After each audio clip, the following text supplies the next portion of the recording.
cycle के there are two phases of cell cycle. Cell cycle involves two phases. Number first we have interphase and number second we have mitotic phase.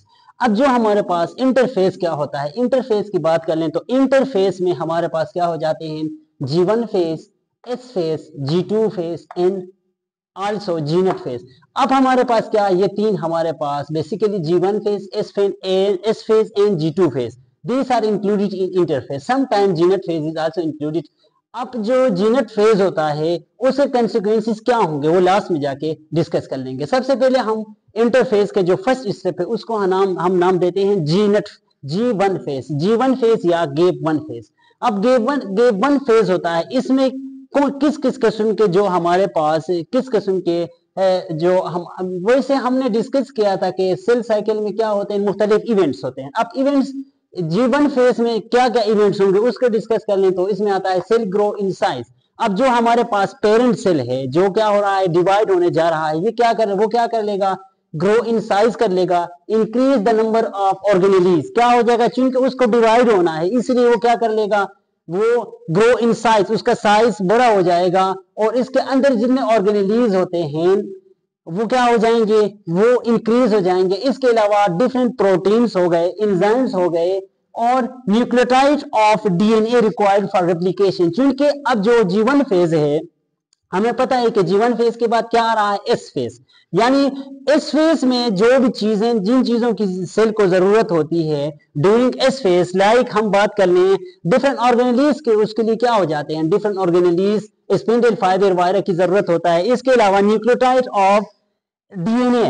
यानी अब चूंकि क्या करना है, G1 phase को follow करना है S फेज को. यानी S phase means synthesis phase, यानी इसमें क्या हो जाता है, S फेज. यानी S फेज के लिए जितने भी रिक्वायरमेंट्स होते हैं वो क्या हो जाते हैं, G1 के अंदर पूरा हो जाते हैं. जब तक G1 के अंदर ये रिक्वायरमेंट्स जो S फेज के लिए जरूरत है जब तक वो पूरा नहीं होंगे तो ये क्या होगा, G1 फेज सही तरीके से परफॉर्म नहीं होगा. यानी वो डिफरेंट चेक पॉइंट्स होते हैं, जब तक जो रिक्वायरमेंट्स S फेज के लिए हैं वो नहीं होंगे तो ये सेल कभी भी S फेज में नहीं जाएगा.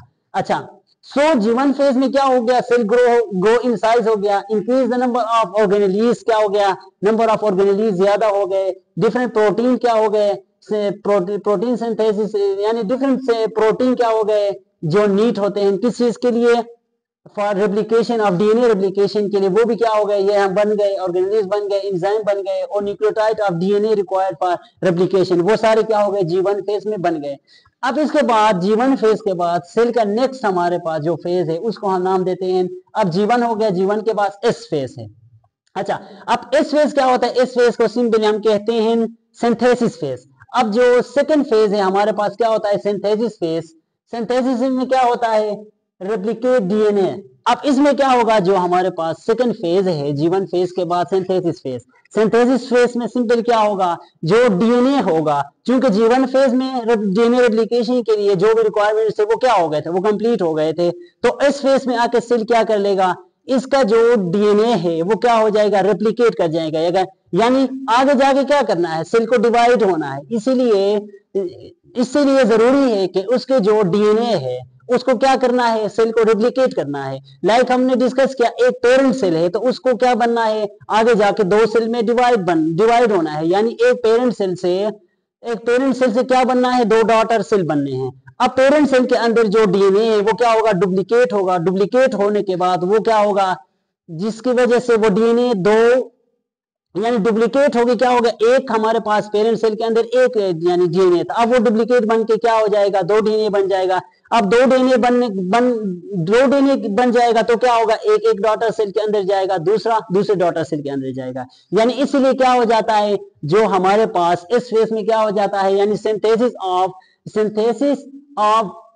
फेज ऑफ डीएनए, इसको सिंथेसिस फेज ऑफ डीएनए कहते हैं, क्योंकि रेप्लिकेशन क्या हो जाता है, रेप्लिकेशन इसके अंदर, यानी जो डीएनए होता है वो क्या कर जाता है, रेप्लिकेट कर जाता है. यानी पेरेंट सेल के अंदर जो हमारे पास डीएनए होता है वो जो डॉटर सेल है उनके लिए क्या हो जाता है, डिवाइड हो जाता है. एक सेल के अंदर, एक पेरेंट सेल के अंदर अगर एक डीएनए है तो वो दो में तकसीम होगा, दो में तकसीम होने के बाद वो क्या होगा, जो डॉटर सेल के अंदर वो चले जाएंगे. अच्छा, उसके बाद जो हमारे पास नेक्स्ट फेज है, इस फेज के बाद हमारे पास है G2 फेज या गेप 2 फेज.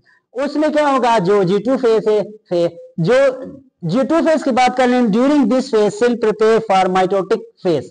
अब क्या हो गया, जितने भी सबसे पहले फेज में क्या हो गया, जो भी जरूरतें थे इस फेज के लिए, जो रिक्वायरमेंट्स है वो कंप्लीट हो गए थे, उसके बाद क्या हो गया, इस फेज में चला गया सेल। इस फेज में जो क्या हो गया, इस फेज में जाके हमारे पास जो डीएनए है वो क्या हो गया, डुप्लीकेट हो गया।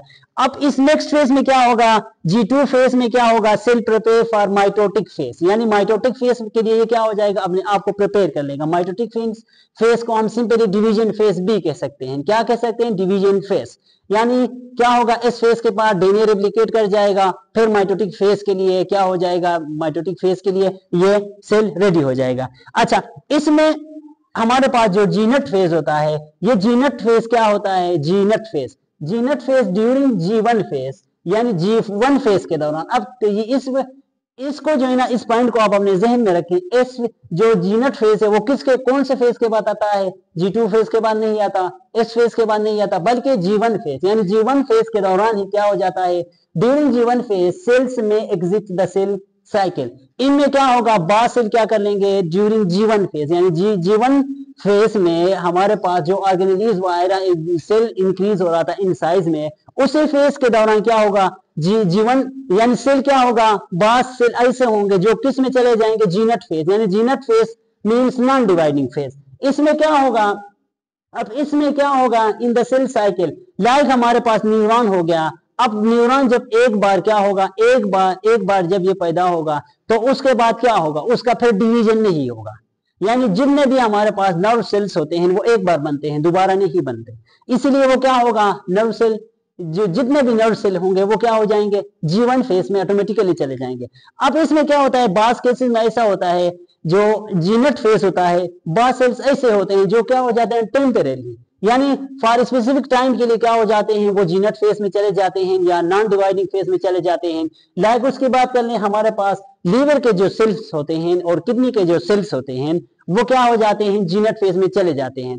अब ये जिस तरीके से न्यूरॉन चले गए थे उसी तरीके से ये परमानेंटली क्या नॉन डिवाइडिंग या जीनट फेज में नहीं चलेंगे, बल्कि एक टाइम के लिए जब जरूरत होगा सेल को, लाइक अगर लीवर कहीं पे डैमेज हो गया तो अगर उसको सेल डिवाइड होने, लीवर सेल को डिवाइड होने की जरूरत हो तो उस टाइम ये क्या हो जाएंगे, ये नॉन डिवाइडिंग सेल से ये क्या हो जाएंगे, डिवाइडिंग सेल में कन्वर्ट हो जाएंगे। डिवाइडिंग सेल में कन्वर्ट हो गई क्या हो जाएंगे, लीवर सेल को, ये क्या लीवर सेल दोबारा क्या हो जाएंगे, रीजनरेट हो जाएंगे, ये लीवर सेल दोबारा बनेंगे। इसके अलावा क्या होते हैं हमारे पास, किडनी का भी इसी तरीके से क्या हो जाते हैं, वो भी टेम्परेली जीनट फेज में चले जाते हैं। जीनट फेज में चले जाने के बाद वो भी क्या हो जाएंगे, जो ही अगर लीवर में कोई डैमेज हो गया, कोई कट वगैरह हो गया जिसकी वजह से क्या हो जाएंगे, फिर डिवाइडिंग सेल में क्या हो जाएंगे, ये कन्वर्ट हो जाएंगे, कन्वर्ट होकर जो मिसिंग पार्ट है उसको बनाएंगे, यानी बहुत कम मिकदार में क्या हो जाएंगे, बनाएंगे। इसके अलावा बहुत सेल्स हमारे पास ऐसे होते हैं जो क्या हो जाते हैं, कभी भी जीनट फेज में नहीं जाते। लाइक हम एपिथेलियल सेल की बात कर लें तो क्या हो जाते हैं, वो विद इन आवर, यानी क्या हो जाते हैं, वो बहुत जल्द क्या हो जाते हैं, डिवाइड हो जाते हैं। इसीलिए क्या हो जाते हैं, अब यहाँ पे डिवीजन की बात करें तो हमारे पास 3 टाइप्स ऑफ डिवाइडिंग सेल हमारे पास आ गए। एक क्या होते हैं, जो G1 फेज के दौरान क्या हो जाते हैं, जीनट फेज में चले जाते हैं, जीनट फेज में चले जाते हैं। लाइक हमारे पास क्या हो गए, हमारे पास न्यूरॉन हो गए, जब ये जीनट फेज में चले जाते हैं फिर ये डिवाइडिंग सेल में कभी भी कन्वर्ट नहीं होंगे। इस तरीके से जो दूसरे टाइप्स हमारे पास हैं, वो लीवर सेल हो गया या किडनी सेल्स हो गए, वो क्या हो जाएंगे, टेम्परेली क्या हो जाएंगे, ये नॉन डिवाइडिंग या जीनट फेज में चले जाएंगे, लेकिन ये क्या हो जाते हैं, ये एक स्पेसिफिक टाइम के लिए जो ही इसकी जरूरत होगा तो ये क्या हो जाएंगे, जो जीनट फेज था या नॉन डिवाइडिंग फेज था उससे निकलेंगे, फिर ये क्या हो जाएंगे, डिवाइडिंग सेल में कन्वर्ट हो जाएंगे। और तीसरे हमारे पास जो सेल डिवीजन है वो क्या है, एक बाद ऐसे सेल्स होते हैं जो क्या हो जाते हैं, हमेशा डिवाइड होते रहते हैं। लाइक हमारे पास एपिथेलियम सेल्स होते हैं, ये क्या हो जाते हैं, हमेशा डिवाइड होते रहते हैं। So these are 3 types of cells. I hope so कि आपको क्लियर हो गया होगा। Thanks for watching and